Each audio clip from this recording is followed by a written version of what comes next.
Tapak Bumi, Pendekar Terakhir Tanah Jawa, 21.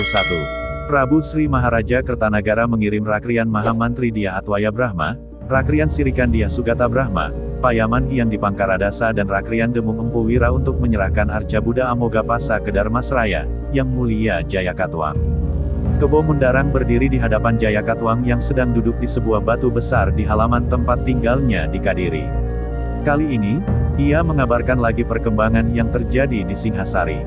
Jayakatwang diam mendengarkan saja. Kebo Anabrang, Kebo Taruna, Nambi, Gajah Biru, Lembu Sora, Ranggal Lawe dan Kebo Renteng yang mengawal perjalanan itu. Jayakatwang tetap hanya mendengarkan. Namun kali ini, ia menatap tajam ke Kebo Mundarang. Kedua alis matanya bahkan hampir bertaut karena ia menatap seakan sedang berpikir keras. Jadi, mereka bertujuan ke Dharmasraya. Sambil terus memandang Kebo Mundarang, Jayakatwang bicara sambil mengangguk-anggukkan kepala. Tampak ia seperti sedang memahami sesuatu. Ya, Yang Mulia Jayakatwang. Rombongan yang berangkat ini sepertinya besar. Banyak sekali orang yang diajak ikut ke sana. Namun, Raden Wijaya tetap di sini bersama Prabu Kertanagara. Kebo Mundarang memang ditugaskan untuk mengumpulkan semua informasi tentang Sri Maharaja Kertanagara. Memerhatikan sikap orang yang diberikan laporan, Kebo Mundarang mengerit menunggu tanggapan Jayakatwang. Dilihatnya, sang penguasa Kadiri itu kini hanya terdiam. Melirik keluar halaman, ingin mengetahui apa yang sedang dipikirkan, Kebo Mundarang mengikuti arah pandangan Jayakatwang. Siapa pendekar tangguh Singhasari yang masih tinggal? Raganata dan Wirakerti. Tiba-tiba Jayakatwang menoleh ke arah Kebo Mundarang. Pertanyaan yang tidak diduga itu, membuat ia cepat-cepat menjawab. Empu Raganata dan Empu Wirakerti sudah tua, Yang Mulia Jayakatwang. Mereka menyerahkan pendampingan atas Prabu Sri Maharaja Kertanagara melalui Kebo Anengah dan Panji Aragani. Selain mereka, tidak ada lagi yang tersisa di Tumapel. Semua pergi ke Swarna Bumi, jawab Kebo Mundarang. Jayakatwang memandang keluar halaman lagi. Namun, ia mendengarkan sambil mengangguk-anggukkan kepala. Kebo Mundarang memerhatikan terus sikapnya yang terlihat sangat serius. Bagaimana kabar Jaran Guyang? Tanya Jayakatwang lagi. Ia kemudian menoleh ke arah Kebo Mundarang. Wajahnya seperti sedang dipenuhi oleh banyak rencana. Kebo Mundarang terkejut dengan pertanyaan yang selalu ia tidak bisa menduganya itu. Jaran Guyang dalam perjalanan ke sini bersama dengan pasukannya, Yang Mulia Jayakatwang, jawab Kebo Mundarang. Kita butuh Jaran Guyang. Suara Jayakatwang terdengar kecil saat berdiri dari duduk. Sikap itu semakin mengusik keingintahuan Kebo Mundarang. Pandangan matanya terus mengikuti kemana Jayakatwang berjalan. Kedua tangan Jayakatwang dilipat ke belakang. Ia berjalan tanpa suara ke arah luar halaman. Melihat Jayakatwang berjalan semakin jauh, Kebo Mundarang berjalan pula mengikuti. Mereka sesaat berjalan dalam diam. Waktunya semakin dekat, Kebo Mundarang. Darah leluhurku harus dibayarkan. Jayakatwang berbicara pelan. Suara gemeretak gigi Jayakatwang terdengar saat mengucapkan kata-kata itu. Tiba-tiba, Jayakatwang berhenti berjalan. Ia yang berjalan di samping Kebo Mundarang, menatap dengan tajam. Siapkan orang-orang di bawah pimpinanmu. Beberapa hari lagi, kita bergerak. Kebo Mundarang tercekat mendengar kata-kata bernada perintah dari Jayakatwang. Namun, dengan cepat ia kembali menguasai diri. Diangkat dan dikibaskan ke samping kain penutup bawah tubuhnya dan menjawab dengan tegas. Baik, Yang Mulia Jayakatwang. Saya akan datang membawa pasukan. Seketika angin berembus kencang sekali dari arah timur. Kebo Mundarang dan Jayakatwang yang sedang berhenti di perbatasan dalam perjalanan mereka ke Singhasari, menggenggam erat keris masing-masing. Para prajurit yang mengikuti di belakang, segera mempersiapkan tombak dan golok mereka. Boom! Tiba-tiba terjadi guncangan besar akibat sebuah hempasan ke tanah. Kebo Mundarang dan Jayakatwang yang berdiri mengawasi keadaan, jadi oleng dan hampir jatuh. Debu tanah beterbangan, menutupi siapa yang baru datang itu. Orang-orang mengibas-ngibaskan tangan untuk menghalau debu. Saat debu tanah yang berterbangan mulai hilang, terlihat seorang pemuda berdiri di hadapan mereka. Ia menangkupkan kedua tangan di depan dada sambil menundukkan kepala. Yang Mulia Jayakatwang, hamba Wirondaya, putra Arya Wiraraja. Seru pemuda itu. Wajah Jayakatwang seketika berubah cerah. Dihampirinya Wirondaya. Mana Jaran Guyang? Tanya Jayakatwang. Mereka menunggu di perbatasan utara Singhasari, Prabu Jayakatwang. Mereka langsung dari Madura ke Singhasari tanpa mampir ke Kadiri. Saya yang kesini untuk menyampaikan ini agar Yang Mulia Jayakatwang tidak perlu menunggu. Wirondaya menjawab sambil menunduk. Terlihat ia sangat menghormati Jayakatwang. Walau menunduk, kedua tangan yang ditangkupkan depan dada, tetap diangkat ke atas. Baiklah kalau begitu, kita lanjutkan perjalanan, kata Jayakatwang kemudian. Dengan terburu-buru, seorang prajurit menerobos masuk ke dalam kerumunan yang sedang berdiri mengikuti upacara keagamaan kerajaan Singhasari di alun-alun Tumapel. Mereka yang tersenggol dan terdorong, berteriak marah karena hampir jatuh. Ternyata orang yang berlari terburu-buru itu, langsung menuju ke pelataran di mana Prabu Sri Maharaja Kertanagara duduk bersama pada Brahmana. Mohon ampun, Prabu Sri Maharaja Kertanagara. Prajurit Tumapel yang di perbatasan utara melaporkan ada serangan tak terduga. Tidak diketahui pasukan dari mana, Prabu Sri Maharaja Kertanagara, teriaknya begitu berada di belakang Kertanegara duduk. Raden Wijaya dan Ardaraja yang ada di antara kerumunan bersama dengan Kertanagara, seketika membalikkan badan.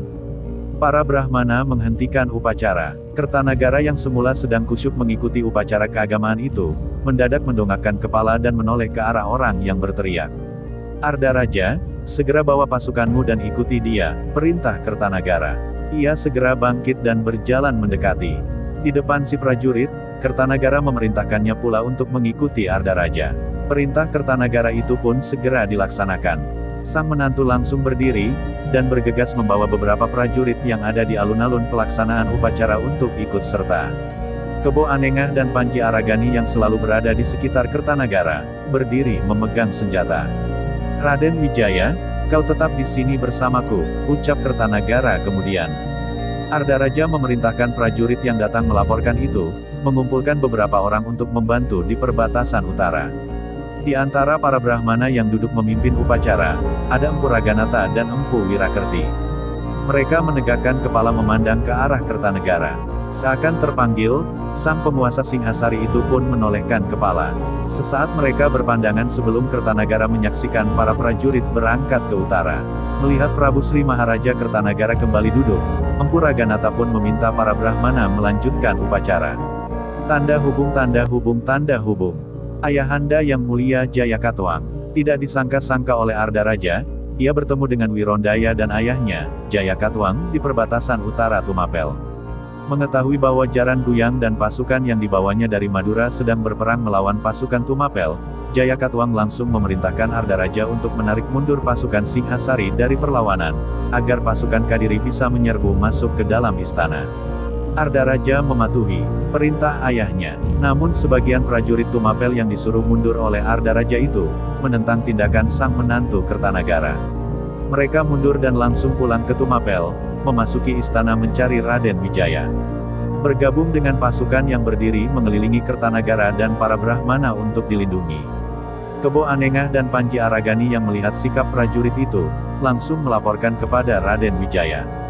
Di hadapan sang menantu Kertanagara, mereka menceritakan apa yang telah dilakukan Ardaraja di perbatasan utara. Jayakatwang bersama pasukan dari Madura yang dibawa Arya Wiraraja menyerang kita dari utara, Prabu Sri Maharaja Kertanagara. Ardaraja mengikuti ayahnya itu, Jayakatwang. Kertanagara hanya diam mendengarkan apa yang kemudian disampaikan Raden Wijaya. Kepalanya menunduk dengan mata terpejam. Di sela-sela kidung yang dilantunkan para Brahmana, Kertanagara berpikir keras. Sambil menundukkan kepala, ia mengernyit. Bersamaan dengan laporan itu, Raden Wijaya juga menerima kedatangan prajurit yang menjaga perbatasan selatan. Raden Wijaya mengajak mereka berdiri agak jauh dari pelataran di mana Kertanagara dan para Brahmana duduk. Ia tidak menghendaki upacara keagamaan terhenti. Dilaporkan bahwa serangan di selatan juga dilakukan oleh prajurit Kadiri. Kertanagara yang ternyata juga mendengar laporan dari prajurit lain, melirik ke Raden Wijaya yang sedang berbicara dengan prajurit perbatasan selatan. Para Brahmana yang sedang memimpin upacara keagamaan, tetap melantunkan kidung. Namun, mata mereka memandang ke arah sang penguasa Singhasari. Wajah mereka terlihat pasrah dengan apa yang akan terjadi.